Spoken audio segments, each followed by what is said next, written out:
जय जय श्री राधे। छठा अध्याय सप्ताह यज्ञ की विधि। श्री सनकादि कहते हैं, नारद जी, अब हम आपको सप्ताह श्रवण की विधि बतलाते हैं। यह विधि प्रायः लोगों की सहायता और धन से साध्य कही गई है। पहले तो यत्न पूर्वक ज्योतिषी को बुलाकर मुहूर्त पूछना चाहिए तथा विवाह के लिए जिस प्रकार धन का प्रबंध किया जाता है उसी प्रकार ही धन की व्यवस्था इसके लिए करनी चाहिए। कथा आरंभ करने में भाद्रपद, अश्विन, कार्तिक, मार्गशीर्ष, आषाढ़ और श्रावण ये 6 महीने श्रोताओं के लिए मोक्ष की प्राप्ति के कारण हैं। देवर्षि इस महीने में भी भद्रा, व्यतिपात आदि कुयोगों को सर्वथा त्याग देना चाहिए तथा दूसरे लोग जो उत्साही हों उन्हें अपना सहायक बना लेना चाहिए। फिर प्रयत्न करके देश देशांतरों में यह संवाद भेजना चाहिए कि यहाँ कथा होगी, सब लोगों को सपरिवार पधारना चाहिए। स्त्री और शूद्रादि भगवत कथा एवं संकीर्तन से दूर पड़ गए हैं उनको भी सूचना हो जाए, ऐसा प्रबंध करना चाहिए।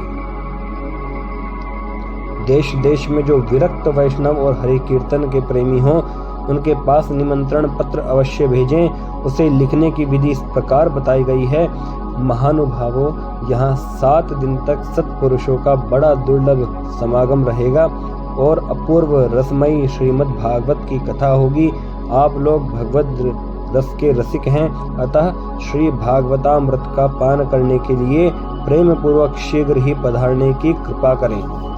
यदि आपको विशेष अवकाश ना हो तो भी 1 दिन के लिए तो अवश्य ही कृपा करनी चाहिए, क्योंकि यहाँ का तो एक क्षण भी अत्यंत दुर्लभ है। इस प्रकार विनय पूर्वक उन्हें निमंत्रित करें और जो लोग आए उनके लिए यथोचित निवास स्थान का प्रबंध करें। कथा का श्रवण किसी तीर्थ में, वन में अथवा अपने घर पर भी अच्छा माना गया है। जहाँ लंबा चौड़ा मैदान हो वहीं कथा स्थल रखना चाहिए। भूमि का शोधन, मार्जन और लेपन करके रंग बिरंगी धातुओं से चौक पूरे। घर की सारी सामग्री उठाकर एक कोने में रख दें। 5 दिन पहले से ही यत्न पूर्वक बहुत से बिछाने के वस्त्र एकत्र कर लें तथा केले के खंभों से सुशोभित एक ऊंचा मंडप तैयार करके उसे सब और फल, पुष्प, पत्र और चंदोवे से अलंकृत करें तथा चारों ओर झंडियां लगाकर तरह तरह के सामानों से सजा दें। उस मंडप में कुछ ऊंचाई पर 7 विशाल लोकों की कल्पना करें और उनमें विरक्त ब्राह्मणों को बुला बुला कर बैठाएं। आगे की ओर उनके लिए वहां यथोचित आसन तैयार रखें। इनके पीछे वक्ता के लिए भी एक दिव्य सिंहासन का प्रबंध करें। यदि वक्ता का मुख उत्तर की ओर रहे तो श्रोता पूर्वाभिमुख होकर बैठें और यदि वक्ता पूर्वाभिमुख रहे तो श्रोता उत्तर की ओर मुख करके बैठना चाहिए, अथवा वक्ता और श्रोता को पूर्वमुख होकर बैठना चाहिए। देश काल आदि को जानने वाले महानुभावों ने श्रोता के लिए ऐसा ही नियम बताया है। जो वेद शास्त्र की स्पष्ट व्याख्या करने में समर्थ हो, तरह तरह के दृष्टांत दे सकता हो तथा विवेकी और अत्यंत निष्प्रह हो, ऐसे विरक्त और विष्णु भक्त ब्राह्मण को वक्ता बनाना चाहिए। श्रीमद् भागवत के प्रवचनों में ऐसे लोगों को नियुक्त नहीं करना चाहिए जो पंडित होने पर भी अनेक धर्मों के चक्कर में पड़े हुए स्त्री लंपट एवं पाखंड के प्रचारक हों। वक्ता के पास ही उसकी सहायता के लिए एक वैसा ही विद्वान और स्थापित करना चाहिए, वह भी सब प्रकार के संशयों की निवृत्ति करने में समर्थ और लोगों को समझाने में कुशल हो। कथा प्रारंभ के दिन से 1 दिन पूर्व व्रत ग्रहण करने के लिए वक्ता को क्षौर करा लेना चाहिए तथा अरुणोदय के समय शौच से निवृत्त होकर अच्छी तरह स्नान करें और संध्यादि अपने नित्य कर्मों को संक्षेप में समाप्त करके कथा के विघ्नों की निवृत्ति के लिए गणेश जी का पूजन करें। तदनंतर पितृगण का तर्पण कर पूर्व पापों के शुद्धि के लिए प्रायश्चित करें और एक मंडल बनाकर उसमें श्री हरि को स्थापित करें। फिर भगवान श्री कृष्ण को लक्ष्य करके मंत्रोच्चारण पूर्वक क्रमशः षोडशोपचार विधि से पूजन करें और उसके पश्चात प्रदक्षिणा तथा नमस्कार आदि कर इस प्रकार स्तुति करें। करुणा निधान, मैं संसार सागर में डूबा हुआ बड़ा दीन हूँ। कर्मों के मोह रूपी ग्राह ने मुझे पकड़ रखा है। आप इस संसार सागर से मेरा उद्धार कीजिए। इसके पश्चात धूप दीप आदि सामग्रियों से श्रीमद् भागवत की भी बड़े उत्साह और प्रीतिपूर्वक विधि विधान से पूजा करें। फिर पुस्तक के आगे नारियल रखकर नमस्कार करें और प्रसन्न चित्त से इस प्रकार स्तुति करें। श्रीमद् भागवत के रूपों में आप साक्षात श्री कृष्णचंद्र ही विराजमान हैं। नाथ, मैंने भवसागर से छुटकारा पाने के लिए आपकी शरण ली है। मेरा यह मनोरथ आप बिना किसी विघ्न बाधा के सांगोपांग पूरा करें। केशव, मैं आपका दास हूँ। इस प्रकार दीन वचन कहकर फिर वक्ता का पूजन करें, उसे सुंदर वस्त्राभूषणों से विभूषित करें और फिर पूजा के पश्चात उसकी इस प्रकार स्तुति करें। शुक स्वरूप भगवान, आप समझाने की कला में कुशल और सब शास्त्रों में पारंगत हैं। कृपया इस कथा को प्रकाशित करके मेरा ज्ञान दूर करें। फिर अपने कल्याण के लिए प्रसन्नता पूर्वक उसके सामने नियम ग्रहण करें और 7 दिनों तक यथाशक्ति उसका पालन करें। कथा में विघ्न ना हो, इसके लिए 5 ब्राह्मणों को और वर्ण करें। वे 12 मंत्र द्वारा भगवान के नामों का जप करें। फिर ब्राह्मण अन्य विष्णु भक्त एवं कीर्तन करने वालों को नमस्कार करके उनकी पूजा करें और उनकी आज्ञा पाकर स्वयं भी आसन पर बैठ जाए। जो पुरुष लोक संपत्ति, धन, घर और पुत्र आदि की चिंता छोड़कर शुद्ध चित्त से केवल कथा में ही ध्यान रखता है, उसे इसके श्रवण का उत्तम फल मिलता है। बुद्धिमान वक्ता को चाहिए कि सूर्योदय से कथा आरंभ करके 3:30 प्रहर तक मध्यम स्वर से अच्छी तरह कथा बाचे। दोपहर के समय 2 घड़ी तक कथा बंद रखें। उस समय कथा के प्रसंग के अनुसार वैष्णवों को भगवान के गुणों का कीर्तन करना चाहिए। व्यर्थ बातें नहीं करनी चाहिए। कथा के समय मलमूत्र के वेग को काबू में रखने के लिए अल्पाहार सुखकारी होता है। इसलिए श्रोता केवल एक ही समय हविष्यान्न भोजन करें। यदि शक्ति हो तो 7 दिन निराहार रहकर कथा सुने अथवा केवल घी या दूध पीकर सुखपूर्वक श्रवण करें अथवा फलाहार या एक समय ही भोजन करें, जिससे जैसा नियम सुभीते से सध सके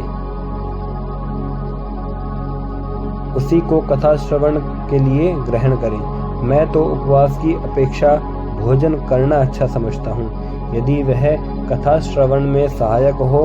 यदि उपवास से श्रवण में बाधा पहुँचती हो तो वह किसी काम का नहीं। नारद जी, नियम से सप्ताह सुनने वाले पुरुषों के नियम सुनिए। विष्णु भक्त की दीक्षा से रहित पुरुष कथा श्रवण का अधिकारी नहीं है। जो पुरुष नियम से कथा सुने उसे ब्रह्मचर्य से रहना, भूमि पर सोना और नित्य प्रति कथा समाप्त होने पर पत्तल में भोजन करना, दाल, मधु, तेल, गरिष्ठ अन्न, भाव दूषित पदार्थ और बासी अन्न, इनका उसे सर्वदा ही त्याग करना चाहिए। काम, क्रोध, मद, मान, मत्सर, लोभ, दंभ, मोह आदि द्वेष को तो अपने पास भी नहीं फटकने देना चाहिए। वह वेद, वैष्णव, ब्राह्मण, गुरु, गो सेवक तथा स्त्री, राजा और महापुरुषों की निंदा से भी बचे। नियम से कथा सुनने वाले पुरुष को रजस्वला स्त्री, अंत्यज, मलेच्छ, पतित, गायत्रीहीन, द्विज, ब्राह्मणों से द्वेष करने वाले तथा वेदों को न मानने वाले पुरुषों से बात नहीं करनी चाहिए। सर्वदा सत्य, शौच, दया, मौन, सरलता, विनय और उदारता का बर्ताव करना चाहिए। धनहीन, क्षय रोगी, किसी अन्य रोग से पीड़ित, भाग्यहीन, पापी, पुत्रहीन, मुमुक्षु भी यह कथा श्रवण करे। जिस स्त्री का रजोदर्शन रुक गया हो, जिसके एक ही संतान होकर रह गई हो, जो बांझ हो, जिसकी संतान होकर मर जाती हो, अथवा जिसका गर्भ गिर जाता हो वह यत्न पूर्वक इस कथा को सुने। ये सब यदि विधिवत कथा सुने तो इन्हें अक्षय फल की प्राप्ति हो सकती है। यह अत्युत्तम दिव्य कथा करोड़ों यज्ञों का फल देने वाली है। इस प्रकार इस व्रत की विधियों का पालन करके फिर उद्यापन करें। जिन्हें इसके विशेष फल की इच्छा हो वे जन्माष्टमी व्रत के समान ही इस कथा व्रत का उद्यापन करें, किंतु जो भगवान के अकिंचन भक्त हैं उनके लिए उद्यापन का कोई आग्रह नहीं है। वे श्रवण से ही पवित्र हैं, क्योंकि वे तो निष्काम भगवत भक्त हैं। इस प्रकार जब सप्ताह यज्ञ समाप्त हो जाए तब श्रोताओं को अत्यंत भक्ति पूर्वक पुस्तक और वक्ता की पूजा करनी चाहिए। फिर वक्ता श्रोताओं को प्रसाद तुलसी और प्रसादी मालाएं दें तथा सब लोग मृदंग और झांझ की मनोहर ध्वनि से सुंदर कीर्तन करें। जय जयकार, नमस्कार और शंकर ध्वनि का घोष कराएं तथा ब्राह्मण और याचकों को धन और अन्न दें। श्रोता विरक्त हों तो कर्म की शांति के लिए दूसरे दिन गीता पाठ करें। गृहस्थ हो तो हवन करें। उस हवन में दशमस्कंद का एक एक श्लोक पढ़कर विधि पूर्वक खीर, मधु, घृत, तिल और अन्नादि सामग्रियों से आहुति दें, अथवा एकाग्र चित्त से गायत्री मंत्र द्वारा हवन करें, क्योंकि तत्वतः यह महापुराण गायत्री स्वरूप ही है। होम करने की शक्ति न हो तो उसका फल प्राप्त करने के लिए ब्राह्मणों को हवन सामग्री दान करें तथा वह नाना प्रकार की त्रुटियों को दूर करने के लिए और विधि में फिर जो न्यूनाधिकता रह गई हो उसके दोषों की शांति के लिए विष्णु सहस्त्र नाम का पाठ करें। उससे सभी कर्म सफल हो जाते हैं, क्योंकि कोई भी कर्म इससे बढ़कर नहीं है। फिर 12 ब्राह्मणों को खीर और मधु आदि उत्तम पदार्थ खिलाएं तथा व्रत की पूर्ति के लिए गौ और स्वर्ण का दान करें। सामर्थ्य हो तो 3 तोले सोना का एक सिंहासन बनवाएं। उस पर सुंदर अक्षरों में लिखी हुई श्रीमद् भागवत की पोथी रखकर उसकी आवाहन आदि विविध उपचारों से पूजा करें और फिर जितेंद्रिय आचार्य को उसका वस्त्र, आभूषण एवं गंधादि से पूजन करके दक्षिणा के सहित समर्पण कर दें। यूं करने से वह बुद्धिमान दाता जन्म मरण के बंधनों से मुक्त हो जाता है। यह सप्ताह पारायण की विधि सब पापों की निवृत्ति करने वाली है। इसका इस प्रकार ठीक पालन करने से यह मंगलमय भागवत पुराण अभिष्ट फल प्रदान करता है तथा अर्थ, धर्म, काम और मोक्ष चारों की प्राप्ति का साधन हो जाता है। इसमें संदेह नहीं है। सनकादि कहते हैं, नारद जी, इस प्रकार तुम्हें यह सप्ताह श्रवण की विधि हमने पूरी सुना दी। अब और क्या सुनना चाहते हो? इस श्रीमद् भागवत से भोग और मोक्ष दोनों ही हाथ लग जाते हैं। सूत जी कहते हैं, शौनक जी, यूं कहकर महामुनि सनकादिक ने 1 सप्ताह तक विधि पूर्वक इस सर्व पापनाशिनी, परम पवित्र तथा भोग और मोक्ष प्रदान करने वाली भागवत कथा का प्रवचन किया। सब प्राणियों ने नियम पूर्वक इसे श्रवण किया। इसके पश्चात उन्होंने विधि पूर्वक भगवान पुरुषोत्तम की स्तुति की। कथा के अंत में ज्ञान, वैराग्य और भक्ति को बड़ी पुष्टि मिली और वे तीनों एकदम तरुण होकर सब जीवों का चित्त अपनी ओर आकर्षित करने लगे। अपना मनोरथ पूरा होने से नारद जी को भी बड़ी प्रसन्नता हुई। उनके सारे शरीर में रोमांच हो आया और वे परमानंद से पूर्ण हो गए। इस प्रकार कथा श्रवण कर भगवान के प्यारे नारद जी हाथ जोड़कर प्रेम गदगद वाणी से सनकादिक से कहने लगे। नारद जी ने कहा, मैं धन्य हूँ, आप लोगों ने करुणा करके मुझे बड़ा ही अनुग्रहित किया है। आज मुझे सर्व पापहारी भगवान श्री हरि की ही प्राप्ति हो गई। तपोधनों, मैं श्रीमद् भागवत श्रवण को ही सब धर्मों से श्रेष्ठ मानता हूँ, क्योंकि इसके श्रवण से बैकुंठ गोलोक विहारी श्री कृष्ण की प्राप्ति होती है। सूत जी कहते हैं, शौनक जी, वैष्णव श्रेष्ठ नारद जी यूं कह ही रहे थे कि वहां घूमते फिरते योगेश्वर सुखदेव जी आ गए। कथा समाप्त होते ही व्यासनंदन श्री सुखदेव जी वहां पधारे। 16 वर्ष की सी आयु आत्मलाभ से पूर्ण ज्ञान रूपी महासागर का संवर्धन करने के लिए चंद्रमा के समान वे प्रेम से धीरे धीरे श्रीमद् भागवत का पाठ कर रहे थे। परम तेजस्वी सुखदेव जी को देखकर सारे सभासद झटपट खड़े हो गए और उन्हें एक ऊंचे आसन पर बिठाया। फिर देवर्षि नारद जी ने उनका प्रेम पूर्वक पूजन किया। उन्होंने सुखपूर्वक बैठकर कहा, आप लोग मेरी निर्मल वाणी सुनिए। श्री सुखदेव जी बोले, रसिक एवं भावुक जन, यह श्रीमद् भागवत वेद रूप कल्प वृक्ष का परिपक्व फल है। श्री सुखदेव, रूप शुक के मुख का संयोग होने से अमृत रस से परिपूर्ण है। यह रस ही रस है, इसमें ना छिलका है ना गुठली। यह इसी लोक में सुलभ है। जब तक शरीर में चेतना रहे तब तक आप लोग बार बार इसका पान करें। महामुनि व्यास देव ने श्रीमद् भागवत महापुराण की रचना की है। इसमें निष्कपट निष्काम परम धर्म का निरूपण है। इसमें शुद्धांतःकरण सत्पुरुषों के जानने योग्य कल्याणकारी वास्तविक वस्तु का वर्णन है, जिससे तीनों तापों की शांति होती है। इसका आश्रय लेने पर दूसरे शास्त्र अथवा साधन की आवश्यकता नहीं रहती। जब कभी पुण्यात्मा पुरुष इसके श्रवण की इच्छा करते हैं, तभी ईश्वर अविलंब उनके हृदय में अवरुद्ध हो जाता है। यह भागवत पुराणों का तिलक और वैष्णवों का धन है।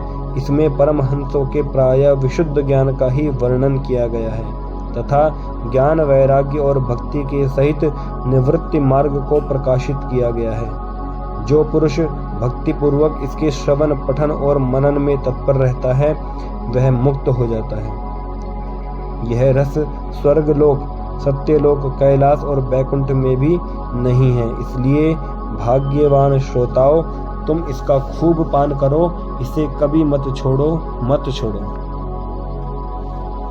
सूत जी कहते हैं, श्री सुखदेव जी इस प्रकार कह ही रहे थे कि उस सभा के बीचों बीच प्रहलाद, बलि, उद्धव और अर्जुन आदि पार्षदों के सहित साक्षात श्री हरि प्रकट हो गए।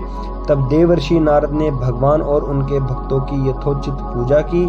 भगवान को प्रसन्न देखकर देवर्षि ने उन्हें एक विशाल सिंहासन पर बैठा दिया और सब लोग उनके सामने संकीर्तन करने लगे। उस कीर्तन को देखने के लिए श्री पार्वती जी के सहित महादेव जी और ब्रह्मा जी भी आए। कीर्तन आरंभ हुआ। प्रहलाद जी तो चंचल गति होने के कारण करताल बजाने लगे। उद्धव जी ने झांझे उठा ली। देवर्षि नारद वीणा की ध्वनि करने लगे। स्वर विज्ञान में कुशल होने के कारण अर्जुन राग आलापने लगे। इंद्र ने मृदंग बजाना आरंभ किया। सनकादिक बीच बीच में जय घोष करने लगे और इन सबके आगे सुखदेव जी तरह तरह की सरस अंग भंगी करके भाव बताने लगे। इन सब के बीच में परम तेजस्वी भक्ति ज्ञान और वैराग्य नटों के समान नाचने लगे। ऐसे अलौकिक कीर्तन देखकर भगवान प्रसन्न हो गए और इस प्रकार कहने लगे, मैं तुम्हारी इस कथा और कीर्तन से बहुत प्रसन्न हूँ। तुम्हारे भक्ति भाव ने इस समय मुझे अपने वश में कर लिया है, अतः तुम लोग मुझसे वर मांगो। भगवान के ये वचन सुनकर सब लोग बड़े प्रसन्न हुए और प्रेमार्द्र चित्त से भगवान से कहने लगे, भगवान हमारी यह अभिलाषा है कि भविष्य में भी जहाँ कहीं सप्ताह कथा हो, वहाँ आप इन पार्षदों सहित अवश्य पधारें। हमारा यह मनोरथ पूर्ण कर दीजिए। भगवान तथास्तु कहकर अंतर ध्यान हो गए। इसके पश्चात नारद जी ने भगवान तथा उनके पार्षदों के चरणों को लक्ष्य करके प्रणाम किया और फिर सुखदेव जी आदि तपस्वियों को भी नमस्कार किया। कथामृत का पान करने से सब लोगों को बड़ा ही आनंद हुआ। उनका सारा मोह नष्ट हो गया। फिर वे सब लोग अपने अपने स्थानों को चले गए। उस समय सुखदेव जी ने भक्ति को उसके पुत्रों सहित अपने शास्त्र में स्थापित कर दिया।